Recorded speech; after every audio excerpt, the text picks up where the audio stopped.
In this video, we will analyze one of the most disturbing and bewildering episodes in European history, a phenomenon that for centuries defied doctors, theologians, and historians. Before continuing with the video, remember to subscribe to the channel for more documentary narratives like this one. It was the end of the 14th century. Europe bore a weight that few periods in human history have matched. Decades of famine, wars that dragged on for generations, and above all, the still fresh memory of an unprecedented catastrophe. The Black Death had swept across the continent only a few years earlier, taking with it between a third and half of the population in some regions. Entire cities were left partially empty. Families were reduced to a single survivor. Villages vanished from the map. In that context of collective trauma and silent despair, something extraordinary began to happen. Something no chronicler knew how to name with precision. Something that, in the eyes of medieval men and women, seemed to have no rational explanation, and perhaps needed none because the rational world for them had already shattered long ago. It all started with a few steps, with a movement of feet, with arms that rose as if their owners had no choice, and once it began, it did not stop. This is the phenomenon that modern historians call the dancing epidemic, or dancing mania. An event that medieval sources tried to describe with words that still today carry an echo of strangeness and deep unease. It is a story that raises questions about the nature of the human mind, the power of collective beliefs, and the thin line between the sacred and madness. But before understanding what happened in those streets, we must understand who the people living in them were. Medieval men and women inhabited a world radically different from ours. Illness was not merely a biological process, it was also a divine punishment, a test of faith. Demons could inhabit the living, saints interceded or punished. Every inexplicable event was laden with supernatural meaning, and the boundary between what we today call psychological and what they called spiritual was, for the vast majority, simply non-existent. Added to this was the weight of a collective anxiety with no clinical name but absolutely real. Death had become too familiar a presence. Funeral processions were part of the daily landscape. Churches overflowed with pleas for intercession, and fear, deep and widely shared, permeated every layer of society, from the humblest peasants to the most powerful nobles. It is on this fertile ground for the inexplicable that the dancing mania begins to take root. The first systematic records of the phenomenon date back to the year 1374. When disturbing reports came from the banks of the Rhine River, in the region that today corresponds to the territory between Germany, Belgium, and the Netherlands. Inhabitants of cities such as Aachen, one of the most important in the Holy Roman Empire, began to behave in ways that no civil or religious authority could understand or contain. Men, women, and children took to the streets in groups and began to dance. Not a festive or controlled dance, but a compulsive, ceaseless movement that seemed imposed from without, as if an invisible force governed them. They danced for hours, then for days. Some continued for weeks. They screamed. They laughed and cried at the same time. They fell from exhaustion and, upon catching their breath, returned to the movement. The ecclesiastical authorities resorted to what they knew how to do. They organized masses, conducted exorcisms, prayed for the troubled souls. Some voices suggested that those individuals were possessed by something of a dark nature. Others searched the medical knowledge of the time for some explanation capable of accommodating the phenomenon within a rational framework. None of these responses was sufficient, because the dance did not stop. And what made everything even more disturbing was its seemingly contagious nature. The dance spread. One person saw another dancing and began to dance as well. A group grew. An entire street entered a trance. A city began to move as if obeying a music that only it could hear, and that no external observer could detect or interrupt. The chroniclers of the time recorded these events with a mixture of awe and dread, because what happened in those streets was not merely strange, it was profoundly threatening, a sign that something had ruptured in the fabric of the world they knew. What had ruptured, and who would pay the highest price for that rupture? These answers await further on as this story begins, little by little, to reveal itself. To understand the magnitude of what occurred in the summer of 1374, one must look not only at those who danced, but at those who watched them. The reaction of the witnesses is, in itself, a historical document of rare intensity. No one who saw the dancing mania for the first time emerged unscathed from the spectacle, not from an emotional standpoint, not from a spiritual standpoint, and as the following events would show, often not from a physical one either. Aachen was a hub of pilgrimage and intense religious life, connected to the great trade routes of the Rhine, and therefore to everything that moved across the continent: ideas, goods, diseases. It also carried the recent traumas of the plague and the instabilities of the Holy Roman Empire. It was a living, dense city, crossed by constant human flows, and, as time would show, deeply permeable to the contagion of that dance which had begun to settle in its squares. The first groups of dancers emerged in those open spaces, around the outskirts of churches, at the crossroads of busy streets. They were not marginal figures. They were ordinary men and women, artisans, merchants, farmers, people embedded in daily life, with names, with families, with obligations. And suddenly they left all that behind and danced. The behavior that the chroniclers describe is consistent across different sources. Those affected moved erratically and incessantly, often without any musical accompaniment. Some shouted names, invoked saints, uttered words that observers could not comprehend. Others seemed completely oblivious to the world around them, as if they inhabited a reality inaccessible to any communication. They did not recognize relatives. They did not respond to calls.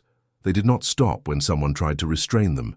The collective nature of the phenomenon was one of the aspects that most disconcerted the authorities. An epidemic of disease, no matter how devastating, followed a recognizable logic. But this followed no known logic. And yet it spread. From Aachen, groups of dancers began to move along the Rhine Valley, as if the river's own geography guided the phenomenon. Cities such as Cologne, Metz, and Liège began to record, in the weeks and months that followed, similar cases. In some localities, hundreds of people were involved at the same time. In others, they were smaller groups, but equally disturbing in the intensity of the observed behaviors. The Church, confronted with a phenomenon that escaped the usual categories of sin and redemption, attempted to offer a response that was both spiritual and practical. It was in this context that the association between the mania and the figure of St. Vitus emerged, a Christian martyr whose intercession was invoked to ward off diseases that affected behavior. By naming the phenomenon after a saint, the Church provided a theological framework for the incomprehensible. If those people danced compulsively, the cure was to be sought not in medicine but in devotion. Pilgrimages were organized. Groups of the afflicted were led to the chapels dedicated to the saint. Prayers were chanted in chorus. Relics were presented in the hope that contact with the sacred would break the spell. In some cases, the pilgrimages seemed to have an effect. After days of walking and intense prayer, some of the afflicted stopped moving and regained control of themselves. Whether this represented a real cure or simply the natural end of an episode that had exhausted itself, no one could say. But there were also cases where no prayer and no relic produced any result. The afflicted continued, and the human body, subjected to uninterrupted physical exertion for days on end, without adequate nourishment, without rest, inevitably reached a limit. Some did not survive. They lost their lives not through violence, but from the absolute exhaustion of an organism that had consumed all its reserves without ever stopping. It was this aspect that transformed the dancing mania from a disturbing curiosity into a genuine crisis. It was not merely the strange, it was the deadly. And with that, the question that had begun as a theological one, what moves these bodies, became urgent also as a medical and political question. Who had the authority to provide an answer? And what kind of answer could possibly be sufficient? While these questions circulated among clerics and rulers, the dancing continued. What had begun in Aachen no longer belonged to Aachen alone. The phenomenon had found its way onto the roads, the rivers, and the pilgrimage routes, and wherever it arrived, it left behind a community that could no longer distinguish between the sacred, illness, and human despair, taking a form that reason could not contain. The phenomenon that had erupted in Aachen in 1374 did not disappear with the winter. It did not dissipate like a passing fever or a rumor that loses strength with distance. On the contrary, in the months and years that followed, the dancing mania continued to appear in different parts of Europe, always with the same unsettling strangeness, always defying any attempt to fit it into known categories.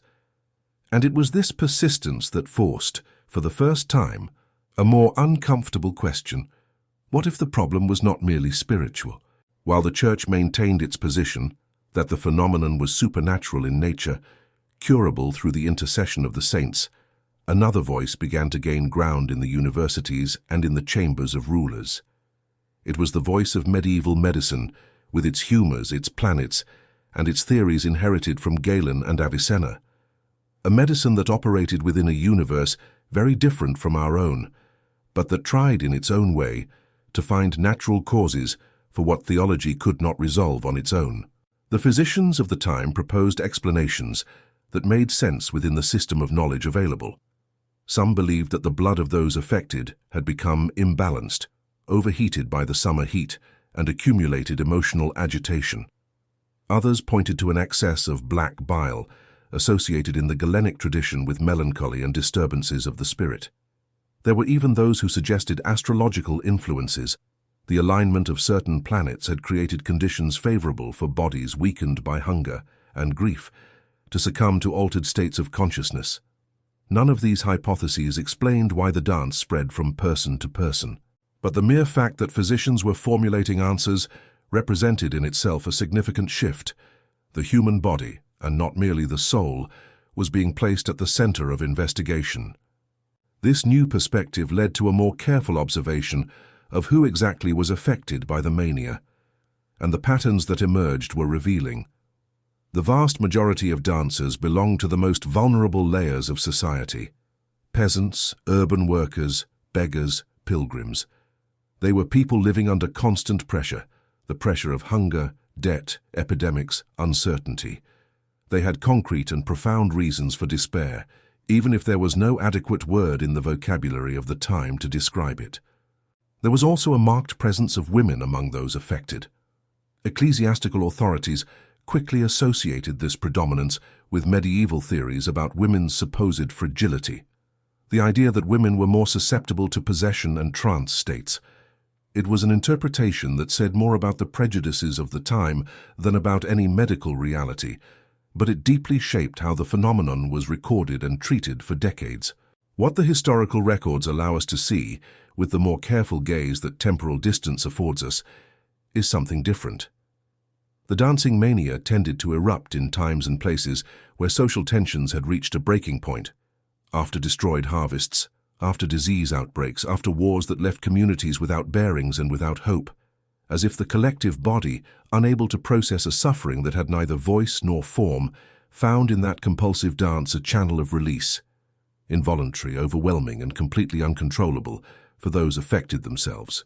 Between the end of the 14th century and the beginning of the 16th century, over nearly 150 years, outbreaks of the dancing mania were recorded in various European cities, at irregular intervals, but with a disturbing consistency of symptoms. Each outbreak was treated by local authorities as an isolated event.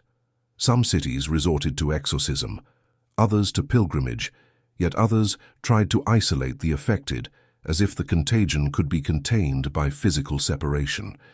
But none of these responses were definitive, and none prevented the dance from starting again elsewhere at another time. It was during this long interval, punctuated by outbreaks here and there, recorded with more or less detail depending on the availability of chroniclers and the importance of the city, that something was silently accumulating. An invisible pressure, social and psychological, crossing generations without finding relief, a tension seeking a breaking point. And that point would come dramatically and unforgettably in a specific city, on a specific date, with an intensity that would render all previous outbreaks merely a prelude. The name of the city was Strasbourg.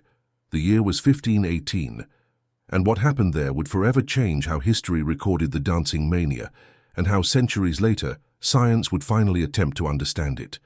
It was July 1518. Strasbourg, a prosperous city on the banks of the Rhine, on the border between what is now France and Germany, was enduring a suffocatingly hot summer. The year had been marked by hardship, poor harvests, diseases circulating among the poorest populations, a diffuse anxiety that the city's relative prosperity could not entirely stifle. With its canals, its guilds, and its imposing Gothic cathedral, Strasbourg was a major commercial and intellectual centre, and in that month of July, what would unfold in its narrow streets would leave a mark that would span centuries. It all began with a single woman. Her name, preserved in the city's historical records, was Frau Trophäa. We do not know much about her beyond what the documents allow us to piece together. She was a resident of Strasbourg, an adult woman, belonging to the common class. On a certain day in July, the records do not specify the exact date, she took to the streets and began to dance, alone, without music, without any apparent audience, without any explanation that her neighbors could understand. She danced for hours, then through the night, then through the following day and the one after that. The available records, including medical notes, correspondence from local authorities and chronicles of the time, describe Frau Trophäa as unable to stop on her own. Her husband tried to intervene. To no avail. Neighbors tried to support her. She continued. The dance had no fixed rhythm or recognizable choreography. It was an erratic, repetitive movement that consumed her strength without her showing any intention or ability to stop it. Within 4 days, according to the sources, more than 30 people had joined her. The speed with which the phenomenon spread was what most alarmed the authorities. It was no longer a single woman in an altered state. It was a growing group of men and women dancing in the city's streets, blocking traffic, disrupting commerce, frightening passers-by. And with each passing day, the group grew larger. The city council was convened to deliberate. What happened next is one of the most surprising, and in light of what was to come, most tragic, chapters of the entire story. The councillors, guided by local physicians who had ruled out demonic possession, concluded that the cause was an excess of hot blood, a physical imbalance disturbing the body from the inside out, and that the best way to treat it was to let the body resolve it on its own, by dancing. The decision was as well-intentioned as it was disastrous. The council not only allowed the dancers to continue, they organized space for them. 2 halls and a public square were made available. Professional musicians were hired to play day and night in the belief that rhythm and structure would help speed up recovery. The dance, which had begun as a disturbance in the streets, now gained structure, an audience, and musical accompaniment with official backing. The effect was the opposite of what was expected. With music, with space, and with the legitimacy that public authority had conferred on the phenomenon, more people began to dance. The contagion, whether physical, psychological, or social in nature, accelerated. Within a few weeks, the records speak of more than 100 people involved. Some sources even mention, at the height of the outbreak, close to 400 active dancers simultaneously in the streets and halls of Strasbourg. The scenes that contemporaries describe carry a quality both feverish and melancholic. There were those who danced with empty expressions, as if absent from themselves. There were others who seemed in agony, who wept while their feet kept moving, who begged to stop and could not. There were those who fell, rested for a few moments, and soon resumed, compelled by a force that no one could name or contain. And there were, inevitably, those who could not withstand the prolonged effort, who lost their lives slowly through exhaustion and deprivation after days without food, without sleep, without rest for a body that had surpassed any comprehensible limit of human endurance. As the situation worsened, the council recognized its mistake and changed its approach. The musicians were dismissed. The halls were closed. The ecclesiastical authorities resumed their leading role with a concrete proposal: to lead the afflicted on a pilgrimage to the sanctuary of St. Vitus in Saverne, a few kilometers from the city. It was a return to the medieval logic of divine intercession, not as the only available alternative, but as the last real hope. What the rest of that summer held in store for Strasbourg, and what the pilgrimage to Saverne would reveal about the true nature of the phenomenon, was yet to unfold. The pilgrimage to the sanctuary of St. Vitus in Saverne was organized with solemnity and urgency.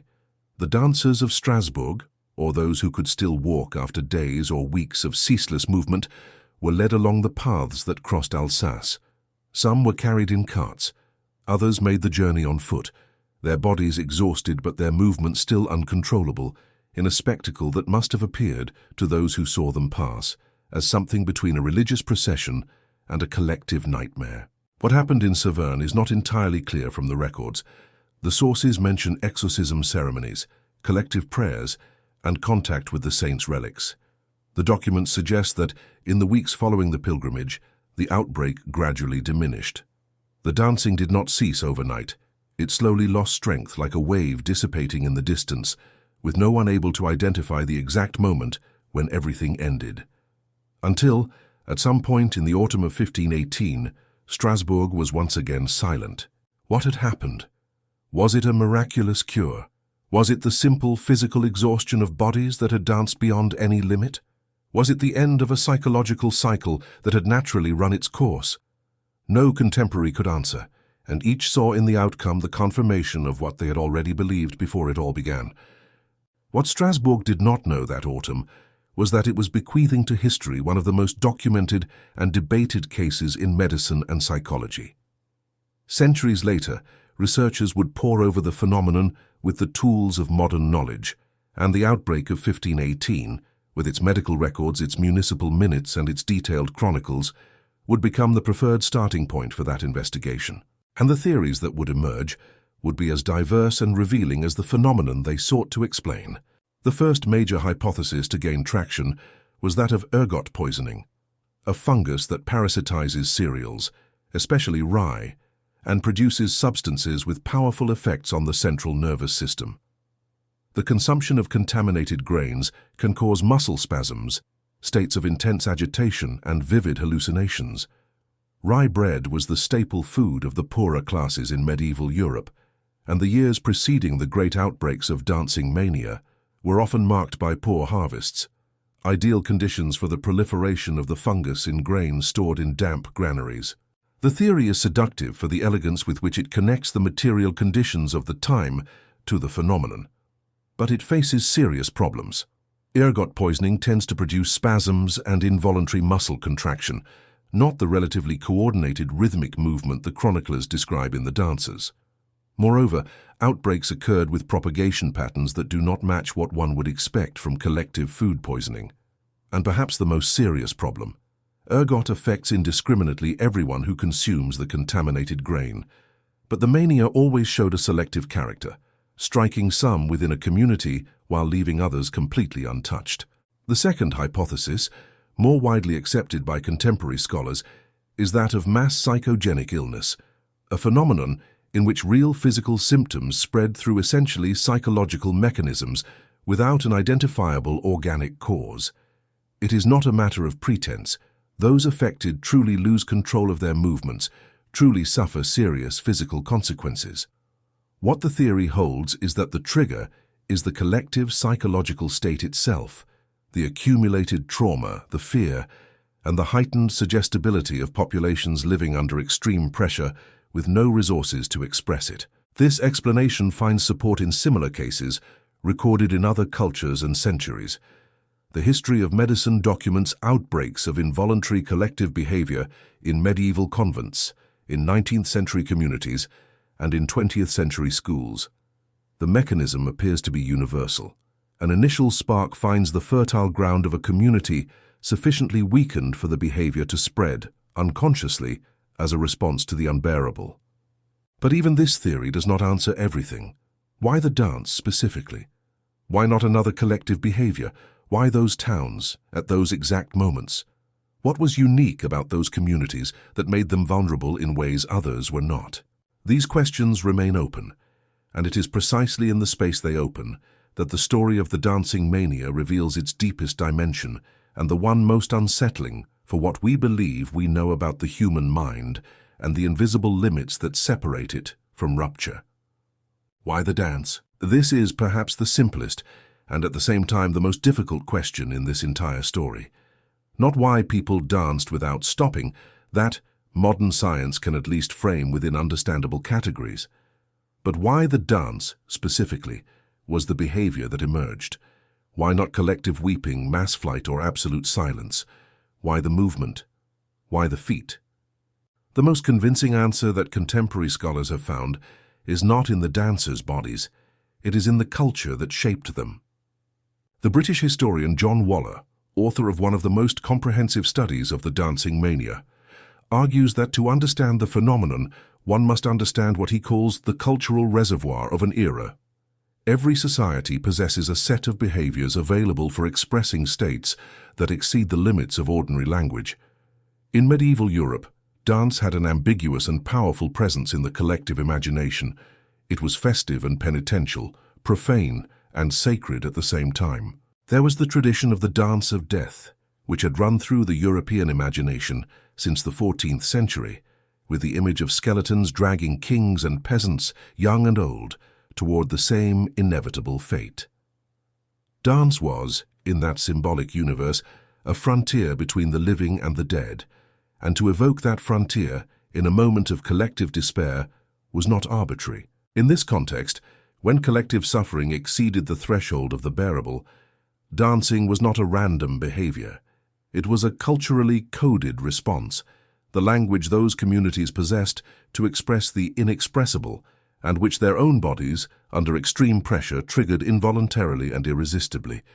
This perspective transforms the dancing mania from a historical curiosity into a mirror, because what it reveals is not merely something about the Middle Ages, it is something about human nature in any era. The capacity human beings have to, under sufficient pressure, enter states that transcend conscious control. The way suffering that finds no appropriate expression inevitably seeks an outlet and takes the path of least resistance available within the belief system of the community to which one belongs. Not by chance, analogous phenomena continued to occur in other cultures and centuries. In 16th century communities marked by the brutal trauma of colonization, outbreaks of collective behavior were recorded in different parts of the world. In European convents of the 16th and 17th centuries, episodes of mass possession affected entire groups of nuns in contexts of extreme enclosure and repression. In the 20th century, cases of mass psychogenic illness were documented in factories, schools, and barracks across several countries. The mechanism varies according to time and place. The essence remains the same. Why did the dancing mania disappear? The answer does not lie in medicine. The tools of the period were inadequate to understand, let alone treat, a phenomenon of this kind. What changed over the course of the 16th and 17th centuries was the cultural context that made dancing an available response. The Protestant Reformation transformed the relationship European communities had with intercessory saints. Medicine gradually gained increasing authority over the body and its behaviors, and the dance of death was slowly swept to the margins of the popular imagination. With the disappearance of that symbolic reservoir, the mania lost its sustenance. It did not disappear because it was cured. It disappeared because the world that had generated it ceased to exist. Collective traumas did not disappear with it, nor did the human capacity to break down under extreme pressure. What changed was merely the form that breakdown took. And it is here that this story reaches the present with unexpected force. Because what the dancing mania teaches us is not about the medieval past, it is about what we are, about the fragility of the barrier between conscious and involuntary behavior, about the power of collective beliefs to shape the physical experience of a body, about the depth with which unprocessed suffering can inscribe itself upon an entire group. The dancers of Aachen and Strasbourg were not mad, they were not possessed. They were human beings who had reached their limit and whose bodies, in the absence of any other available language, found in dance the only possible outlet for a suffering that no words could contain. If this story resonated with you, leave in the comments what caught your attention most. The Strasbourg Council's decision to hire musicians, the modern theories attempting to explain the inexplicable, or simply the fascinating strangeness of a phenomenon that history recorded and reason still seeks to understand. Subscribe to the channel so you don't miss the next documentaries, and leave your like if you made it this far. Until the next narrative.